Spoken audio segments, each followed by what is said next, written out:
Badan Pengawas Pemilu, Kabupaten Nganjuk, melakukan pembersihan alat peraga kampanye.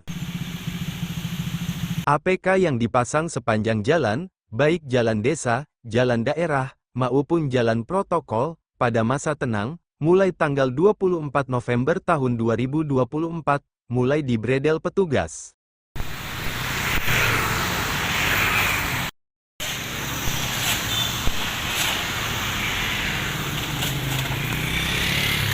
Di Kabupaten Nganjuk, ada APK 3 pasangan calon bupati dan wakil bupati yang tersebar di seluruh pelosok desa di Kabupaten Nganjuk.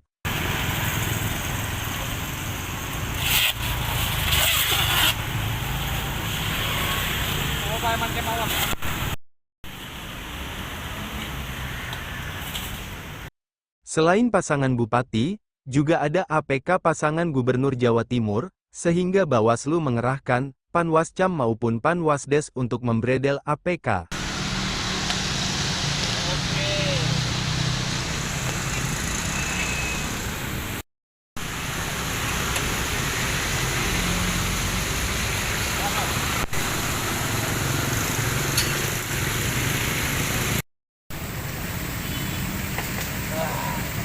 Sekitar 500 APK ditertibkan dan disimpan di gudang Bawaslu, sesuai peraturan KPU. Masa tenang semua kampanye dihentikan, termasuk kampanye di media sosial.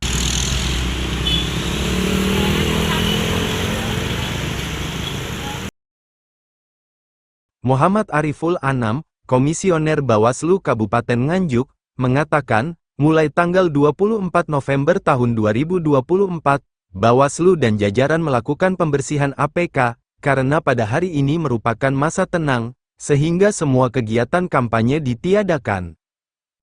Yang pertama tadi pagi kita mengadakan apel siaga ya dalam rangka pengawasan masa tenang dan persiapan pemungutan suara, sekaligus kita bersama stakeholder pemerintah daerah melaksanakan penertiban alat peraga kampanye yang masih terpasang pada masa tenang. Macam-macam ya, baik baliho, kemudian spanduk, kemudian umbul-umbul ya, baik yang dipasang oleh KPU, itu diterapkan oleh KPU, baik yang dipasang oleh tim pasangan calon. Ya. Aturan yang mengatur terkait pembredelan ini, Bapak? Kalau di undang-undang, baik di undang-undang pilkada, kemudian juga PKPU ya tentang kampanye, itu diatur bahwa pada masa tenang dilarang melaksanakan kegiatan kampanye maupun memasang atau memasang alat peraga kampanye maupun menyebarkan bahan kampanye.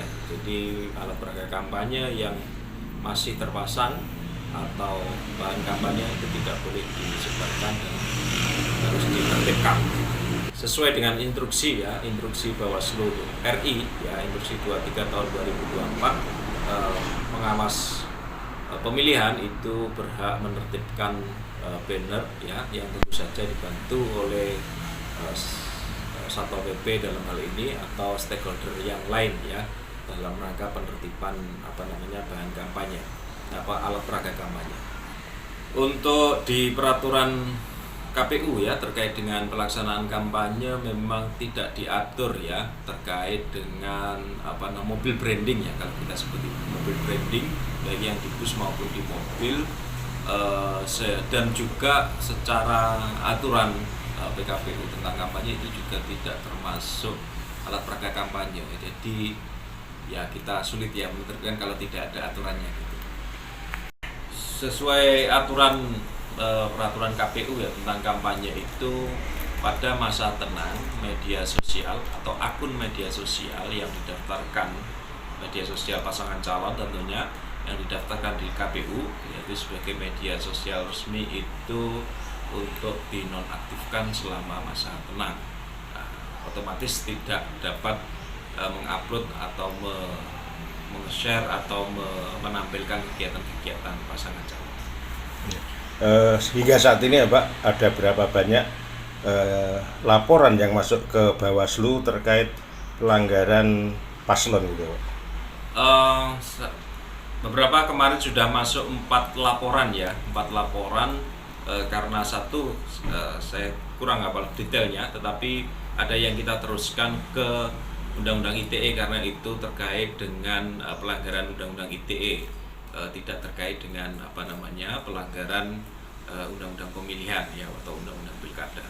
Itu untuk laporan. Kalau untuk temuan ada yang juga sudah diproses, misalnya kaitannya dengan netralitas kepala desa, dugaan netralitas kepala desa itu juga sudah kita teruskan ke PJ Bupati ya melalui Dinas PMD.